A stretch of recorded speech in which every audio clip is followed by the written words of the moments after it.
Well, praise the Lord, he's back. He's in the house. We're about to find out where he's been as well. Mark Reddings, Will Schofield with you for the Shelter FootyCast from BackChat Studios. Skeeter, I was promoting with Adam Papalia last week that you're in a gutter somewhere down south. Was that true or false, or just spending some time on the couch? No, I was explaining that, but I just said I've got my spies out, and they said that when I was away, you talked up Paps like he was the second coming, and he was the greatest thing since sliced bread. And just remember, I've been the bloke doing the hard yards all that time. He had a 2-page spread in the paper. Adam Papalia joins Shelter FootyCast. You're not threatened by Paps, are you? Not threatened by Paps, but occasionally we need reassurance, blokes like myself. I'm sitting down south having some red wine, watching Netflix, having afternoon snoozes. Do you listen to the Shelter FootyCast? I've never listened to it once. I'll be honest with you. I've never listened to it when I'm on it or when I'm not on it.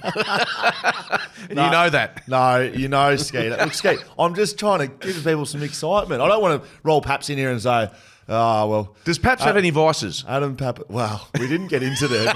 It took me a while to get those out of you. But I can't just start the show. Oh, Adam Papalia joins us. He's a downgrade from Mark Reddings. No, I love Paps. Oh, we did have some feedback on Paps.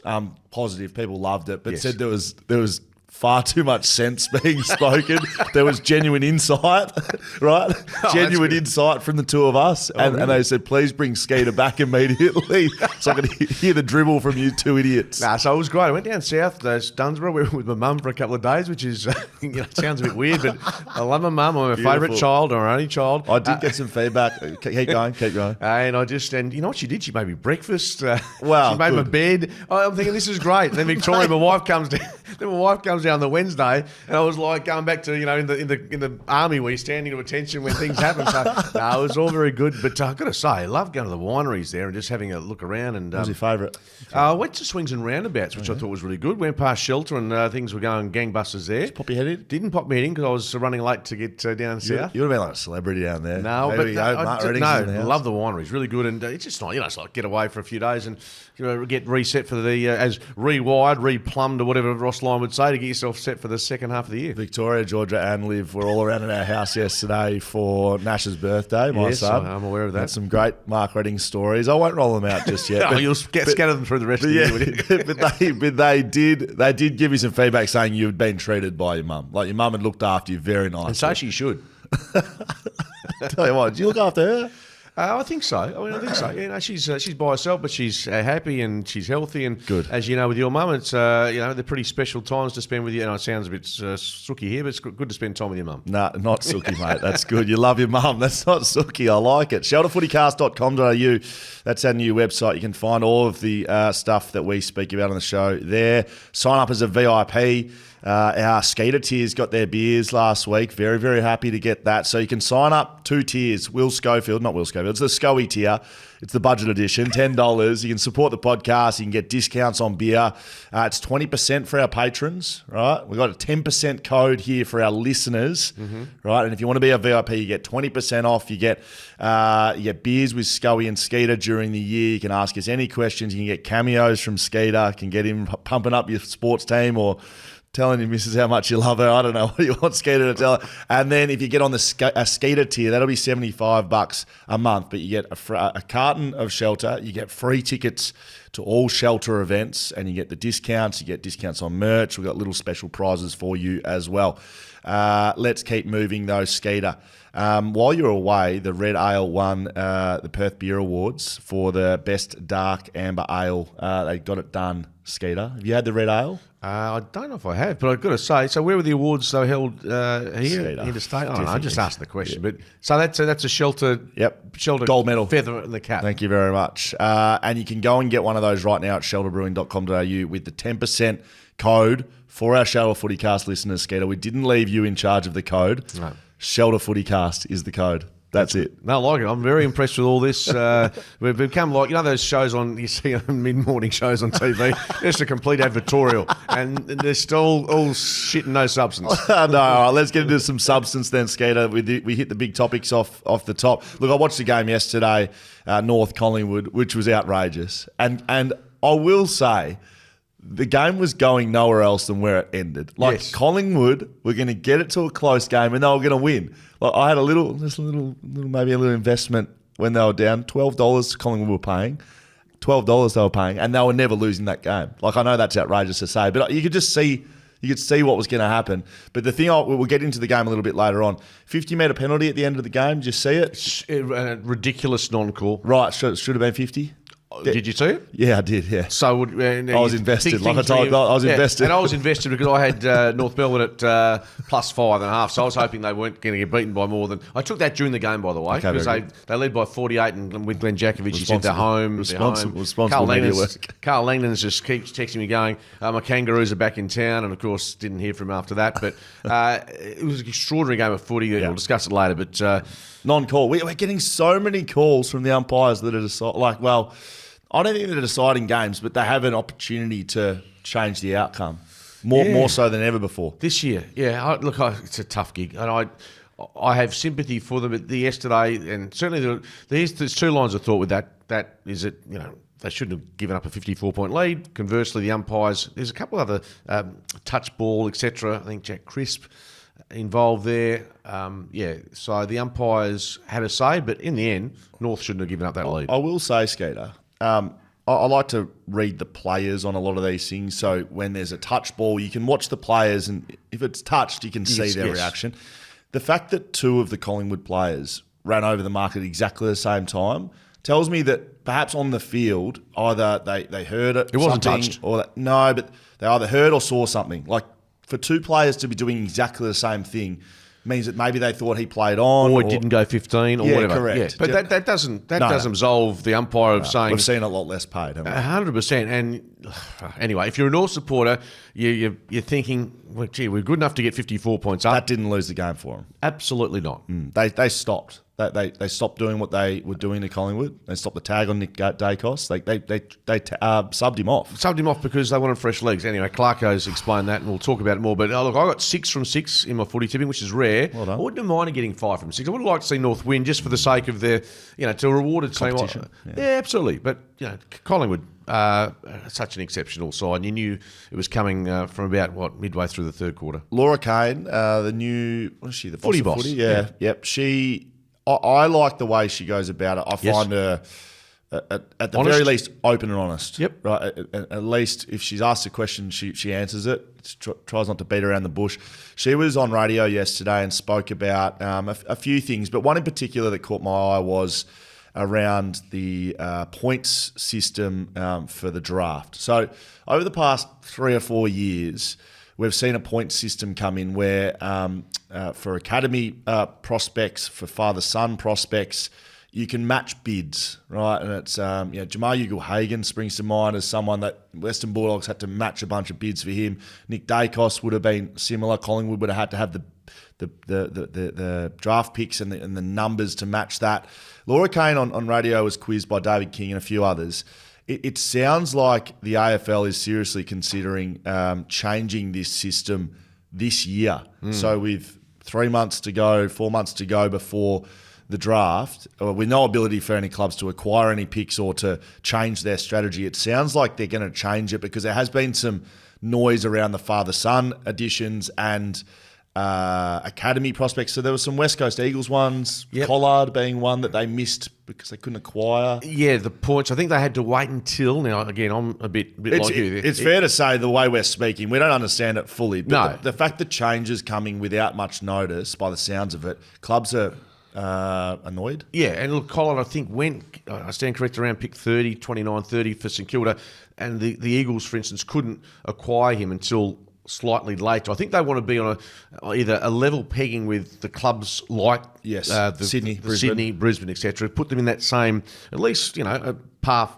Gold Coast had 3 academy picks in the top 20 exactly. this year. So there's the difference. You're able to, for those clubs, able to acquire those academy picks a lot earlier. Conversely, there's clubs, forget the Eagles and Dockers. I know there's clubs like Richmond that are going to be, who apparently have stockpiled a lot of picks. That's going to affect them as well. So this is not just a WA factor. This is going to be clubs that will say, hang on, we've strategically put in place a plan for the end of this year to go to the draft or certainly go with a really strong hand. That might be dissipated to some degree. To summarise it, if you want to go and acquire an academy player or a father son, other teams are able to put a bid in for them. Yes. And if that happens, you need the draft capital and the draft pick capital to match that bid, and then they're still your player. But you have to be holding a third round pick, 4 fourths, and a fifth round pick. Carlton's a good example. They've got Scott Camperelli's kids coming through, two of them. Yeah. So they, over the last 2 years, have traded out of third round picks into multiple fourth, multiple fifth round picks. So they've got a big stockpile because they know they're going to have to match them on the current rules. If the rules change, they've got all these picks sitting there and they don't need them. And they've also traded out of, second, third round picks. I'm pretty sure Chad Warner might have been a third round pick, either him or Errol Gould. And I think Chad Warner was a third round pick. So they're the sorts of players that potentially you're moving out of when you may not need to. So clubs are a little annoyed, not necessarily about the change, but the lack of planning and the preparation, which I understandably, look, they want change, but when do you want change? Do you want a 2-year notice? I mean, how long do you want to get your house in order? It's difficult, and I'm not sure it's the AFL's fault. I think if they're listening to the clubs, that's fine, but then some clubs are saying, well, we've planned 2 years ago for this process to be continuing as it is, and it's changing. So I think, given we don't know, in fact, much about the point system, enough to just for a layman to understand that clubs are pissed off. Exactly, they want some more notice. Full stop. But we like Laura Kane. We do like her. Yeah, I think she does a great job. All right, Will Schofield, Mark Redding, Shelter FootyCast. All right, Skeeter. There's a bit of fluff off the top there. I've been waiting to get into this one. Western Bulldogs, Fremantle, 149-82, Marvel Stadium, Saturday. Did you work this one at all? No, I was actually in my car driving up from Dunsborough. Yes, so, okay. But I got enough of the feel and watched enough of the aftermath of it to ask the question of the Dockers as to whether they, whether they were drinking their own bathwater after their win over Melbourne, whether the bye had any influence at all on their performance, and where this came from, and it's the inability to get a form line on them, beaten badly by the Eagles, beaten convincingly by Sydney, winning against St Kilda at Marvel, which is still not easy at times, and knocking over Melbourne by 92 points. What is this team standing for at the moment? I'll tell you what they stand for against the Western Bulldogs. In the last 6 games, Marcus Bontempelli has had 13 out of a possible 18 Brownlow votes, right? So the next 3, he's going to be 16 out of 21, right? He kicks 3 goals, has 30 disposals, 15 score involvements. If you come into this game and you look at the Western Bulldogs, just like the Brisbane Lions did the week before. Barry, I think, was the right? man who got... And you look at the Western Bulldogs and you think, how are they going to beat us? Who's gonna be the guy to beat us? They've got a good forward line, but still missing Darcy, missing Norton. Correct, but they've got a few guys that can bob up there, right? So lock them down. Get Alex Pearce on their best forward. Yeah. Their back line, I think, susceptible to entries, right?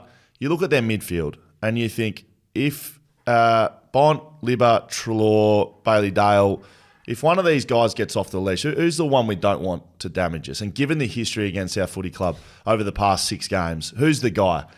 It's not even a 1-second thought. It's Marcus Bontempelli. He's one of the best players, if not the best player in the competition. And Fremantle just let him do what he wanted. You can say he's difficult to tag. You could say he's hard to track from clearance. They didn't do anything. They didn't stop him at stoppage. They didn't track him around the ground.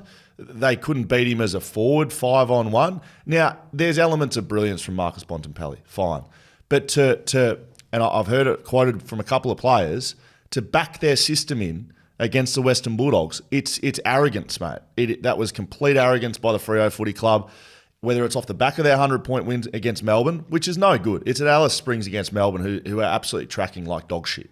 So how you come in with arrogance, what is it? Tasting their own bath water, having big gulps of it, to be honest, Skeeter, to come in and to have the arrogance to not stop their best player and to have their pants pulled down. I thought that was their worst loss of the year by far. Way worse than the Derby. Way worse. They got jumped in the Derby. They got beaten by exactly what they know in this one. And Bontempelli outstanding, and just think potentially the goal of the year, but also the week before, I think he finished with 19 and kicked 3 goals, mind you, but the Lions went to task on him. They put some time into him, so you would have thought that would have been a bit of a template.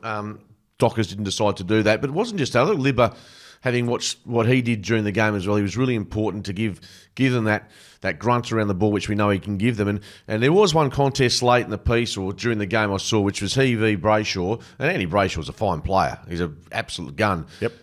But on some occasions, you see teams as a collective, they weren't up for the fight. That seems my initial impression. They weren't up for the fight. When you concede 149 points, the most ever under Justin Longmuir, the defensive setup they've had for most of this year, in fact, the last couple of years, that to me reeks of a side that was pretty comfortable with itself heading into the game. And the Bulldogs aren't world beaters. By the same token, they can hurt you if you don't pay them respect, and they paid them very little respect, I think. Yeah, that's what I mean by the arrogance. The respect wasn't given, and to roll over there and thinking it's going to beat the Western Bulldogs, like they've been underperforming this year, the Bulldogs, but they are a side that this is like when you play against a forward that likes running and jumping at the ball. If you just let them have a run and jump at it, they're probably going to beat you because they're just as talented as Freo, Western Bulldogs. So if you just let them do what they want to do and you do what you want to do, it just leaves it up to complete chance. And I think the Freo Dockers, coaches and players rolled in there going, we're going to play our game and that's going to be enough to beat the Bulldogs. That's not enough anymore. You can't do that in today's game. As we saw Collingwood. Look, Collingwood were good enough to get up over the Kangaroos. But any team can roll you, and they got completely rolled. Lockie Bramble, 30 disposals, 10 marks and a goal. Treloar, 27 and a goal. Bailey Dale, 30 disposals off the back flank. Rory Lobb, your favourite, the Dockers fans. Rory Lobb, 3 goals and 19 possessions. He looked like Buddy Franklin. He towed them up. I mean, and to be fair to him, he could have easily just sulked after what's happened in the last month and reportedly him requesting a trade, but he did his job. And the Dockers, from what I saw, Hayden Young tried hard. Caleb Sarong was, they won their clearances. They won the clearances. So, but then around the ground, 111 marks to 69. That's an effort indicator. If you can't stop a team from chipping around on you like that, doubling your marks, that's huge. That's effort. And tackles 62 to 49, even though they had 100 more disposals than them. Inside 50s, the Bulldogs had them 60 to 46, but they beat them with inside 50 tackles, 12 to 9. So once they get it in there, they're pressuring. It was an attitude thing. The Dockers were poor. They're still in the 8th, the Dockers. They are. Is there any question mark? It's only one performance. The Jackson-Darcy combination, does it need tweaking? Is it fine? Was that an are they going okay together? Is there an issue with the percentage of time that either spends in the ruck as opposed to the other? I think probably both of those guys were pretty good. Yeah, I didn't think either of those guys were the English was I thought. Yeah, I mean English. Good. So English kicks two goals, 24 hit outs, 14 disposals. Jackson kicked 2 and had 19 and 16 with Darcy with 40 hit outs. So there's a lot of stoppages in this one. Yeah, I don't. No, I don't think that. We've got a lot of talk back. Certainly feedback about the combination not working. I did stand up and say, look, well, let's be honest. This is the performance from what the numbers say and what we saw was that they were pretty good. They certainly weren't the reason they lost. Adam Papalea and I spoke about Bont and Pally on Thursday. It was certainly a conversation that was down a level from if you were here, Skeet. So just let's put it out there, right? Just there you go. There's a nice little lick for you. But we spoke about Bont and Pally, who goes to him. Yep. So I guess we had a little bit of trouble of who it was. Was it Hayden Young? Was it a James Aish who's done that in the past? Nat Fyfe can't do that role. He had 0 tackles, by the way, playing as an inside mid, so I don't understand what's happening there. There has to be someone in that side that goes, right, I'm your guy. I'm going to stop the best player. Would it not be, and I'm not saying he's up to it, would Matt Johnson have been a guy, I don't know, pick a big-bodied mid who, even if he doesn't get the job done, it's a pretty handy education for him. I don't know. I'm not sure they have a natural player that not many clubs do. They can go with Bont, but yeah, we're gonna see Fremantle this week roll out. It was a blip on the radar. It's not gonna be our consistent form, and we're gonna bounce back, and they're not gonna change too much. Playing the Suns, yeah, correct. Away from home, and they're gonna win. Right? Well, that seems like the pattern of behaviour that we're getting into, isn't it? That was poor, really poor by the Dockers, and it was disappointing. They were beaten by what they know. That's probably where I'll finish on that one. Brisbane defeated St Kilda in a pretty high-scoring affair. It's interesting. We've had a couple of low-scoring weeks, but we saw some big numbers this weekend, 126 to 106. So St Kilda ended up having to open the game up, right? They couldn't beat Brisbane by shutting it down. And they looked pretty good, St Kilda, when they had to. I mean, they gave up 130 points. But having said that, Ross Long was asked about that after the match. He said, "Whippy, I'll go and get a candle, light it up, and go and have the birthday cake." I mean, it does beg the question though with Ross. The game before that against the Suns was such a miserable spectacle, which he, along with Hardwick, both of them involved in that, instigated. Yet, given the necessity to kick a score, Lyon obviously realised he had to kick. Well, if you told him before the game, St Kilda's kicking 106 points, he's thinking, you know what, we're in the mix here. We're a chance to win this game, which ordinarily you are, of course. You kick 100, but, 19-12. The likes of Danaher kicking 5, Morris has bobbed up with 3, gives them a bit of a different look as well. So who? Is that Bruce? No, is that Brucey Revel? No. Who? Morris. Who's Morris? That's a good question. No, Morris. He kicked 3, though. Who is Logan Morris? Yeah, Logan Morris. I've seen him, but he's... Dale Morris has come back. No, he's not. Assistant coach. Morris 3, Hipwood kicked a couple. Loman's been good since establishing his place in the side as well. I like him. Yeah, look, the Lions, they're a side that... Where are they now? They're currently well outside the 8, but they have got 26 points. They're a game outside. They're a game behind Freo, who are 8th. Yeah, which... So I still think possibly they can make it. They can't win the flag, but they can make it. Well, they can make it. They're one game out of the 8. Yeah, so of course they can make it. As we look at it right now. But they can't win the flag. They're probably the bottom. St Kilda's not making finals. No. Brisbane's the lowest side. And you've got to put a line almost. It shouldn't say this. They're half a game outside the 8, but you shouldn't put a line through Melbourne, but you feel like... Unless they change something around when Petrarca gone. It's hard to see that changing. But no, look, Brisbane, I'm not sure if that's... It might be their second win this year at home. They beat the Gold Coast Suns up there. Yeah. You remember that game well because you invested on the Suns midway through that game. That's right, I was with you. How have you remembered that? Oh, just when you lose, I think it's it makes me feel better because I'll tell you a story about the Port Adelaide game shortly. But okay, I'm looking forward to that. This was the fourth season where both teams, fourth match this season where both sides scored over 100. I'm not sure if that includes the Collingwood North Melbourne game, but I don't mind the high scoring affairs, but coaches wouldn't. I guarantee. Well, Brisbane might, but I think like Ross said, he's going home to light a candle. He's not happy with it. 126, 106. That's not their game. Interesting. Chris Fagan said after the game, in terms of getting back into the premiership equation, they're going to have to play some aggressive footy, and that's their best style. Well, they did that against the Bulldogs, right? Yep. And smacked them. They beat them, and they looked back, and they looked back again. Brisbane, are they back to Brisbane? Well, they look from the last 2 weeks as if they are. If that's the case, and I think that sometimes it's a bit of. I would have thought with the Lions, your season's in free fall. What's our DNA? Yeah. They've attacking. That's our football. style. And if we go down swinging and take some teams down with us, great. But I think that's the only way they can restore their season is by playing the footy, which they are. They're a highly attacking team, and maybe they're going to have to score 100 points pretty regularly to get to the results they need. Big game coming up this week for them, Port Adelaide away. And then they've got Melbourne at home, Adelaide at home, West Coast here, Sydney at home. So that's a big 5 weeks. Outside of Sydney, I'm always tipping them in every one of those games. Port away is going to be big. Yeah, that'll be a good game to watch this weekend. I don't know where I'm going to go with that. Richmond defeated by Hawthorn. I tell you what, my Hawks, Skeeter, they are my Hawks. I am a Hawthorn fan. So just checking, are you Hawks or are you the Giants? Brisbane, are you the Dockers? Brisbane, we're going to be 6 in a row. Yeah, no, you've got. Until they're beaten by Hawthorn. So you've got 25% of the competition. Giants are back, by the way. Giants are back. No, they're not back yet. My Giants and my Hawks. Look, this was a good one. I specifically tuned into this one to watch the start of the game. Dusty Martin went to the goal square. James Sicily walked down to him. I spoke a fair bit on the podcast last week about that feeling, what it's like to have Dusty Martin walk down to you. I reckon in his 300, it's amplified. Like the whole crowd. It was a standing ovation for him. I think it could have even been the punt road end, which was fitting. And then, 3 or 4 minutes into the game, to kick a running goal from 50, like proper Dusty Martin of old.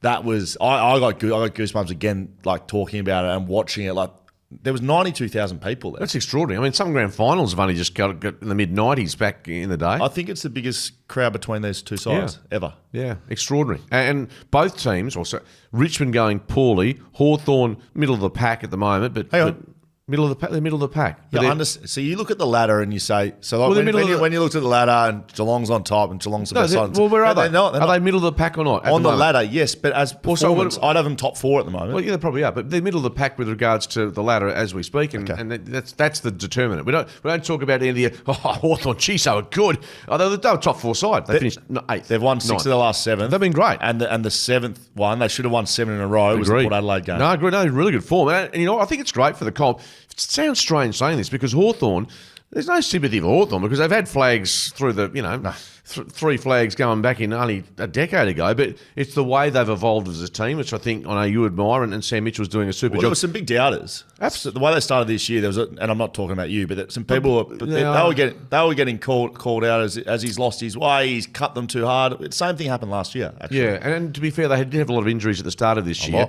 One bloke that surprised me, and he's actually...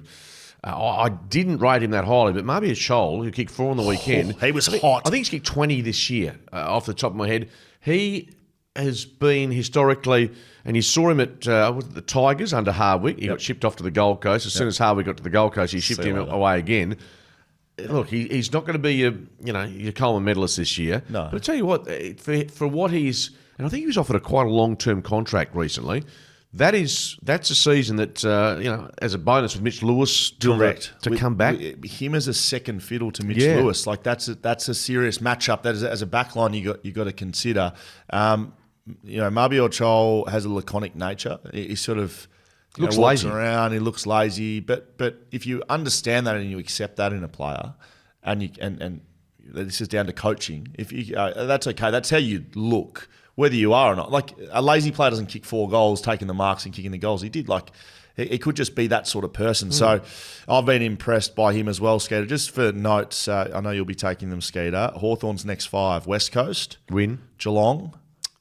Win. Yeah. Possibly. 50-50. Fremantle at the G. Big game, 50-50. Win. Collingwood at the G. Put it for loss. Adelaide. In Adelaide. Yeah, it's probably still win. So they're probably 3 out of 5 minimal if they continue on this form. They're playing finals, absolutely playing finals. Okay, so it's just who misses out then?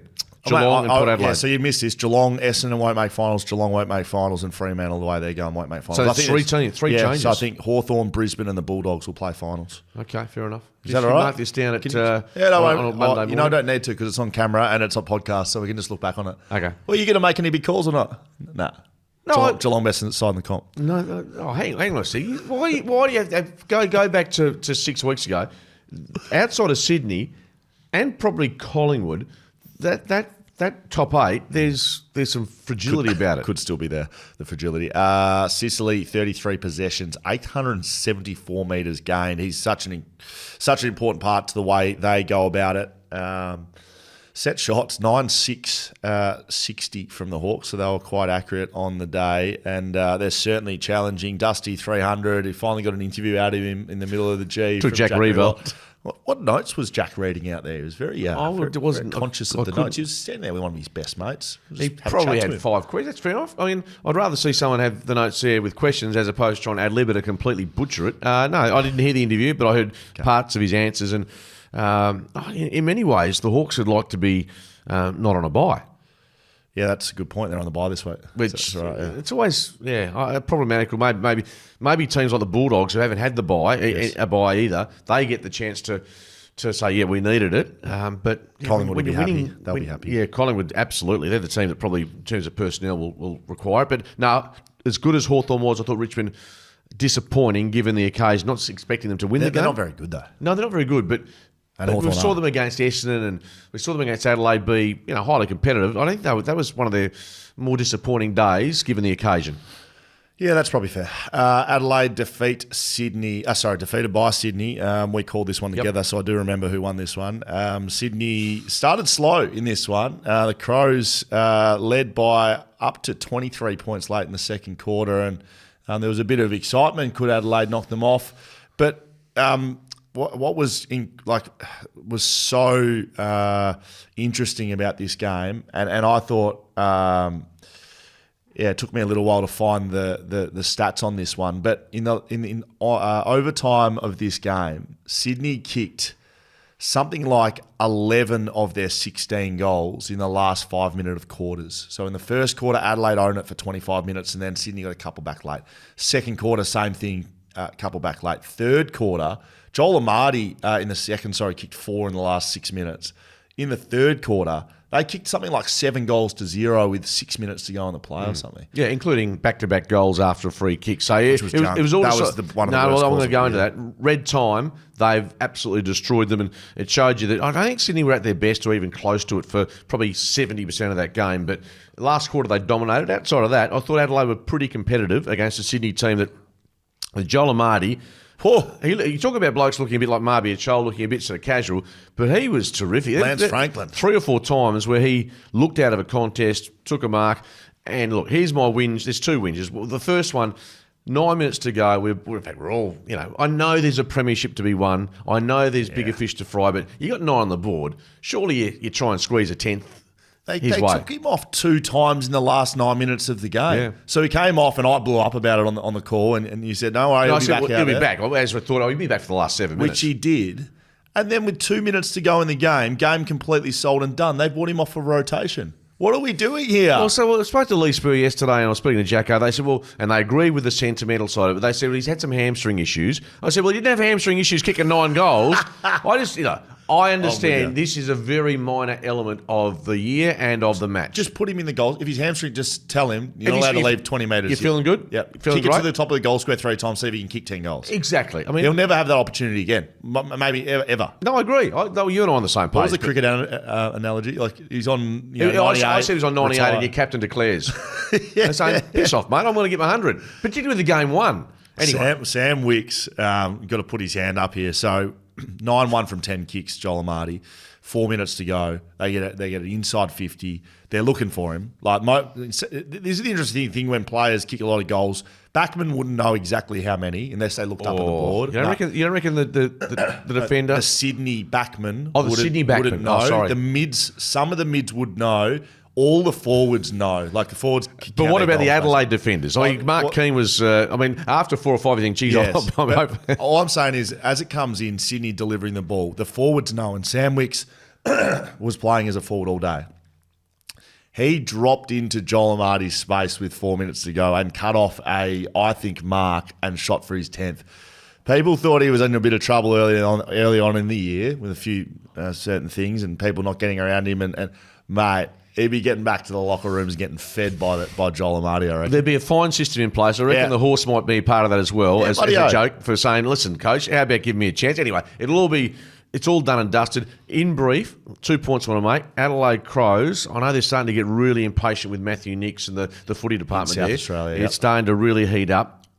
That margin, I think, I'm not saying it flatters Sydney, but I thought Adelaide were okay for a long part of it. Even up to 5 minutes before 3/4 time, they were still scrapping. They were in front before those free kicks. Yeah, so look, I don't think it was a terrible performance by them. They just don't have the quality of Sydney. One discussion we should probably have is one of the free kicks given away was Taylor Adams, who, and we did discuss this on radio yesterday. There was a moment where he put his hand up after Amadi kicks his 7th and gave it the 7 to a defender, or it might have been Hinge, or certainly one of the Adelaide defenders. And that was the instigation of a physical confrontation. Hinge put Adams to ground. On his ass. The nature of that force, or the strength of it, you and I can debate. It also raises the question, as I said yesterday, about is there room in the AFL now for a free kick to be given against Adams initially for taunting? And I'm not sure if it is or not, but it's certainly a discussion point because I think the free kick that Hinge gave away was there. I know he milked it, but I think there was enough force there, as opposed to what we saw early in the game with Chad Warner bumping ever so lightly, really, into an opposition player. He gave away a free kick in the centre circle. Yeah. I thought that wasn't a free kick. I thought the Hinge one was, but the difference there is that is there ownership from Adams on what he did to instigate that. See, I don't think there was enough physical force for a free kick. I think if Taylor Adams looked back on that, he'd be embarrassed. No, I disagree. He'd be embarrassed by that. I've played against Taylor Adams. I've seen him. He's incredibly tough and hard and has courage. But it wasn't. He first of all, he taunted the defender. Yes, that's what I'm saying. Second of all, he went down like a sack of shit. And if he watched that back, he'd be like, geez, that's embarrassing. He held his ribs as if someone had got a sledgehammer and smacked him across it.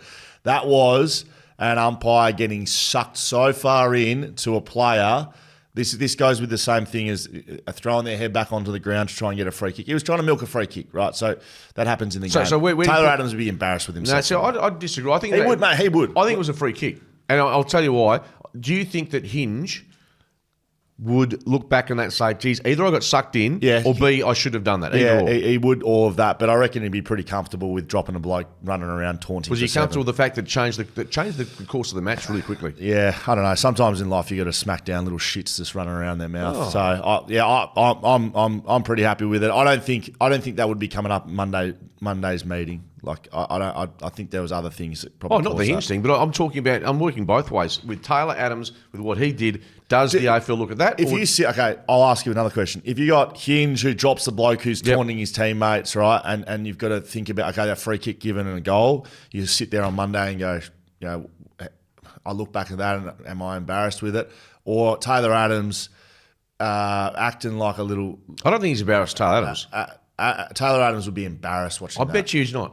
If you had to sit there and think about yourself, if this is what I want to be known as a player, that's sickening. If you're happy with that, if you're happy with yourself, Hinge is not embarrassed, and nor shit. I mean, he got sucked in, but it was a mistake. Taylor Adams would be embarrassed by that, and if he's not, I reckon if you asked him today, he wouldn't be embarrassed. I actually, it wasn't. So you think the Warner free kick was more as valid? Or that the same. Yeah, what happened there? Warner brushed past his opponent. I can't remember the opponent. He didn't put him to ground. That's right. And he gave away a free kick. That's right. Yeah. At least Hinge put the bloke on his ass, which to me constitutes more of a free kick. So that Adelaide player would be embarrassed if he went down the ground. These guys diving for free kicks, mate. It's embarrassing. But it happens it's every game. If you want to be known for that, you know what I've liked about Jack Ginnivan, right? He copped a lot of heat for this sort of stuff. I've been watching him pretty closely because they're my football team, the Hawthorn Hawks. Been watching him. He still does the shrug, but I reckon either Sam Mitchell or whoever's looking after the midfielders said to him, keep doing what you're doing, but you cannot complain. You can never complain or roll around or hold the neck. He does it still, and they've stopped paying the free kicks, but every single time, the last 6 weeks, every time he does it, just gets up, where's my man? And goes through it. This is not a criticism again. Why doesn't he change his game if he's not getting that hold the ball? He's trying to get a free kick, and if he doesn't get it, move on. So change his game. No, why? Because if you're not getting the... He's getting tackled. He's trying to get out of the tackle. But he's playing for free kicks still? No, he's not. Mate, so when you got the footy, right, you got to try and get away from the tackle. He's not running around looking to get tackled and throwing his neck into it. When he's getting tackled, it's a method he's using to get out of tackles. And he's not getting a free kick. So what do you want him to do? Just stand there? No. Just if he's not getting the free kicks, then maybe he's not.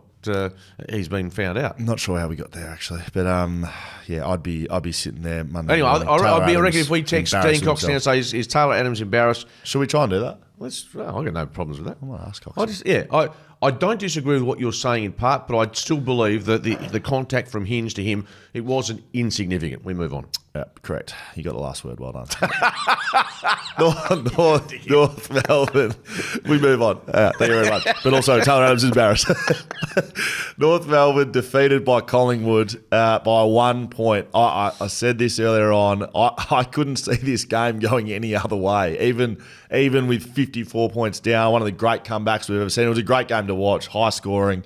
But poor old North Melbourne, they're up against Collingwood, who, to a man, know what mode and what method to go into in situations like this. And it was. I honestly thought it was inevitable. I couldn't see it happening. We knew that North would find a way to stumble, but they did that against the Eagles as well. Correct. They were on 80-something points at half time. They just weren't going to be able to maintain that. It was whether or not Collingwood could get their shit together. And from what history tells us, they were going to be able to do it. I can't remember a game where Collingwood haven't been able to do it. Like that, they just find a way to get it done. A couple of strategy things which were perplexing. We mentioned this off the top. Will Phillips did pretty good job on Nick Dacos to start the first half. He kicked 2 goals, Dacos, but they were kind of not really Will Phillips's fault. They subbed him off halfway through the third to inject Jaden Stevenson into the game. Like whether or not he's got injury issues or tank issues or whatever, I just thought he was doing a really bloody good job on him. And so... And I'm going to be honest, Jaden Stevenson, to me, I was pretty critical yesterday about what I saw from him at vital stages. I know he was a sub, finished with, I think, 4 or 5 disposals, but, for a guy that was a rising star, I just really disappointed with... I've played on him. I'll say I've played on him, and I couldn't agree with you more. Okay, that's what I'm saying. And you've been there, I haven't. But as a viewer watching him, if you're a supporter of the footy club, at times you're thinking, it's the reason why Collingwood traded him, mate. Yeah, full stop. Bobby Hill, 5 goals, exceptional. Might have taken Mark of the Year. Could have. And if he does, against his team, mate. If he does, I'm telling you, there's going to be a really good financial. And it used to be like, it went from a car to bugger all to... Nick Nat got wheat picks or something. Yeah, whatever it was. I think this year, just stand by. I reckon you'll find out at some stage, it might be $50,000, $60,000, $70,000. Do the players know about that? Well, who knows? This hasn't been made public. I'm just saying, I've mentioned it on radio once before, but this is, my mail is, it could be in excess of $50,000 for the mark of the year and goal of the year, in the men's and the women's, because obviously you've got to have... Is this exclusive access here from Mark Reynolds? Well, you're getting exclusive numbers, absolutely. I tell you what, I don't just sit around. You think I sit at home and have multis and drink shelters? Yes, I do, and I know you do. So, why would the players not know about that? Because it's been made official by the AFL. I just think it's like the draft picks and they haven't been made official. I think of the Mercantile Mutual Cup. But the big signs, the cricket, yeah. And so they put them up, and $100,000 or whatever it was to hit them. So players are just trying to smack sixes down the ground. If players knew there was $70,000 on the line to win Mark of the Year, we'd be seeing hangers every 5 minutes. Well, like Mitch Georgiades yesterday, trying to take the mark of the century. Yeah, well, absolutely. So you see more often. So you think potentially... I think this year, and I think whether they're waiting on a sponsor or whether there's timing involved with this, look, I stand. If you heard it later on in this month. Heard it here first, though. Absolutely, you heard it first. What? I think it could be up to $70,000. More than $50,000 for mark of the year and goal of the year. If I'm wrong, you never heard it here. If you're wrong, who gives a shit? We say wrong stuff all the time on here. Collingwood, brilliant win. North Melbourne are clearly making steps to advance the way they're playing footy. They beat West Coast, which I was very critical of West Coast. I don't think it makes that win look any better or worse, but certainly they challenged Collingwood, and they should have won that game. They really should have won that game. But Nick Dacos was incredible in the last quarter, and there's no other way to describe how he played in the last quarter. Just bursting out of packs. Saw the one with Liam Shield, who was given the job after Phillips, who just unfortunately doesn't have the pace to go with. He's not that guy anymore, and whether he ever was. He's last year or two of his correct. career. But we saw a play where Nick Dacos literally bicycle kicked it into Liam Shields' face, then ran like 70 metres down the ground to inside 50 handball, goal to scraggy hair, McCreary. Yep. Like he was just doing stuff that I think that move really cost them. Jack Crisp has been good in the midfield for Collingwood, and Collingwood, who could have been 7th if they had lost this game to North Melbourne, moved to 3rd on the ladder, and they are moving they're in the top 4. Either the 2nd or 3rd ranked side as we speak, which is unbelievable given the injury list that they have. I say 3rd. I mean, the eye test shows you that they are. Sydney's number 1. Is it Carlton? Collingwood at 2. Up for debate. Hawthorn, and then Hawthorn at 4. Sydney, Collingwood, Carlton, Hawthorn. They won 6 of the last 7. Should have been 7 from 7. They have to be. At the moment, absolutely, yeah, that's fine. But they're currently 12th. All right, last one again. To Port Adelaide at NG Stadium. I think it had been 10 years since I played there. Absolute shocking game. You're on radio from midday till 6, and you had this beautiful highlight of a football game to filter through the 6 hours. 9:19 to 6:15. What's that? 15 goals, 34. It was horrendous football. Why? In front of Why were they? I don't know. It was just there was the skill levels at times. The Giants dominated with contested possession, uncontested possession. Port kicked the first goal of the game. And that was about as good as they looked for about 3 quarters. They were poor. Their midfield and let's give some kudos here to Toby Bedford, who did a role either on Rosie or Butters, but he certainly went and did a stopping role on the 2 stars. Horn Francis didn't get rolling.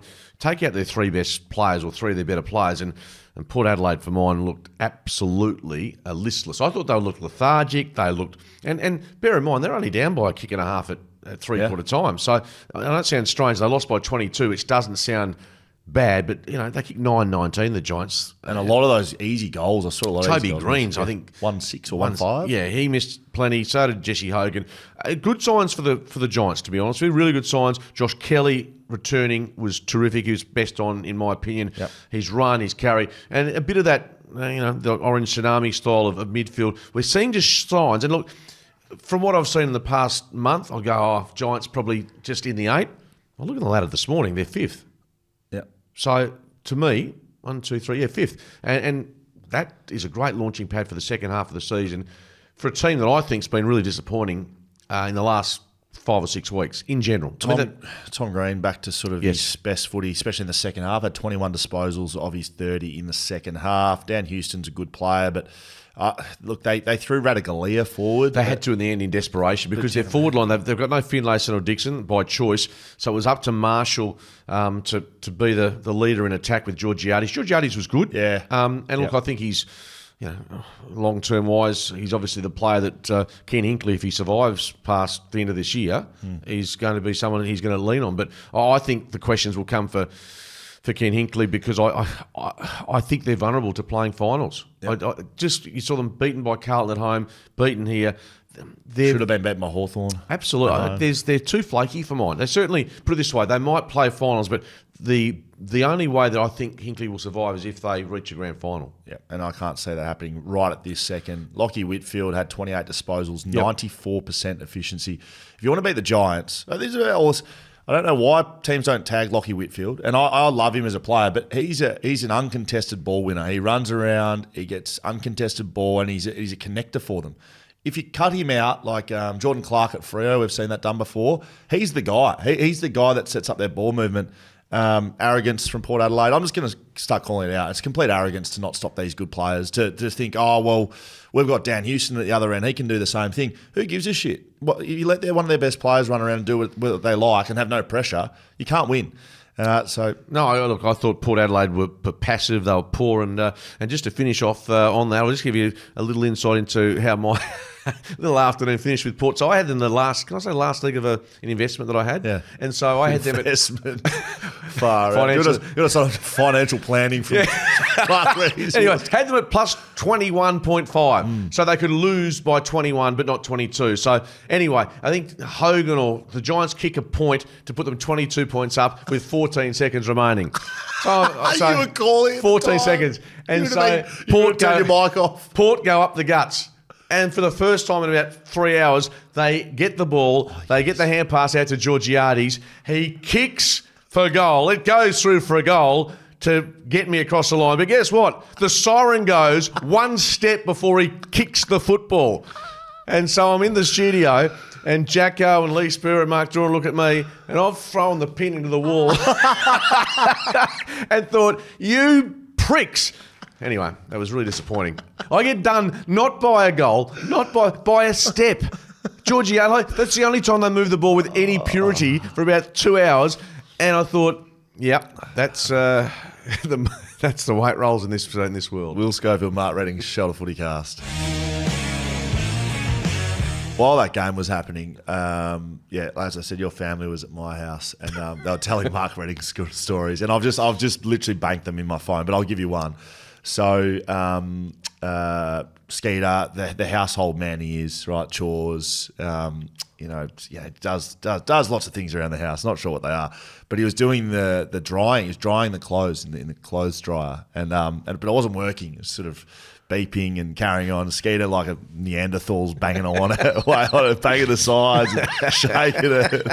I asked one of his daughters, "What's fucking going on with the dryer? What's fucking going on with the dryer?" Why not a swarm anyway? And the rest of it's true. That Liv or George, I can't remember, was like, "Dad, have you checked if there's water in it?" Right. Have you checked if there's water in it? And Liv or Georgia was meaning, an overflow of water because the dryer takes the water out of the clothes, and then sometimes you have to tip it out of a container or something. Never knew that. So Skeeter asked, though, in reply, do I need to fill it up with water to make it work? So Skeeter's looking for the bucket in the dryer to put water into. You're trying to put water into a clothes dryer. I didn't know where the water had to go, where it was. No, it doesn't need to go anywhere. I couldn't find it. So, yeah, and if any other bloke is out there, I can guarantee there's others that don't know what goes on with a dryer when they say there's water in there. Well, what do you mean? Do I need to... Anyway, so, yeah, there's another handyman lesson that I've passed on. Just make sure you check your water levels in your dryer. All right, I've missed you. Steph 8010 on YouTube. Love Dusty and congrats to him on 300. But just in my opinion, Cyril Rioli was a better big game player. That's why he's won more flags. Cyril consistently won 1v3s in big finals and has aerial ability too. Love Dusty, but Cyril was more impressive to watch live than Buddy Franklin for me even. Look, I don't like debating, the Jordan LeBron type stuff. Like they're both amazing, different, players. Totally different. Yeah, like Cyril v Dusty. I mean, he won a Norm Smith in the 2015 grand final against us, so I can't argue that he wasn't a good big game player. I remember like prelims and other finals where he stood up and did big things. The more flags than Dusty thing, like 4 over 3, I would have to put that in Dusty's basket. And Cyril wins, but not because he's won all 4 of them off his own boot, whereas Dusty effectively has. So, but like I said, I don't really want to say who's better than those two. Both amazing players. Yeah, I mean, that's what the opinion of footy followers is. It's the difference, and a lot of it's in the eye of the beholder and which team you supported and which team you've been hurt by. That Tassie War Gamer over on YouTube. Last year, every start Freo had was slow. We remember this, right? They couldn't start. From micro to macro, slow to start each game, slow to start after the bye, slow to start the season. Last year, we finally got going good after the slow start of the season, only to come out slow again after the bye. Let's hope it's not a copy of last year. Our forward-kicking accuracy is the make or break at the moment for us. Oh, I'm not sure. It's not the forward accuracy yesterday, but on the weekend it was... Yeah, let's put that down again to like the Derby, hopefully a mulligan where you go back and a month from now... They don't replicate that. Alex Pearce said after the game that they, giving up 149 points, just not in their style. So I don't know what they do to change that. But Justin Longmuir said that there was no warning signs for him. Did you hear that? Those comments in the presser? It's definitely, in many respects, it's their mental intent and their mindset. Surely has to be. I mean, we know they can play decent footy. That was just poor, and hopefully the wake up call they need to. But how many more wake-up calls do you need during the year? Yeah, that's a good point. If you want to send us an email, we'd love to hear from you. FootyCast at backchatstudios.com.au. Just a final one from one of our audience members. I was trying to find out where you were. It says, Skeets is for sure on a shelter bender. No doubt about it. Do you have any shelter? Yeah, a couple of shelters, a couple of wines, a couple of afternoon snoozes. Dark ales. Sat at the Dunsborough Tavern, and then I've been to a couple of places down south. A lot of shelter product scattered through the various establishments I was at, which is great. Thank you for supporting Shelter, Skeeter. And if you want to do that, you can jump on to shelterbrewing.com.au and use Shelter FootyCast at checkout for 10% off. Sign up as a VIP over at shelterfootycast.com.au to get all of that stuff as well. And I'll tell you what I did do. I was wearing the BackChat hoodie that you gave me a couple of weeks ago. I'll tell you what, I've got a couple of, even my daughter's boyfriends are keen on it. So it's growing in popularity amongst the younger folk, should I say. BackChatStudios.com.au is where you can pick up one of these hoodies. The younger folk. There we go. Younger demo. Thanks for listening, younger folk.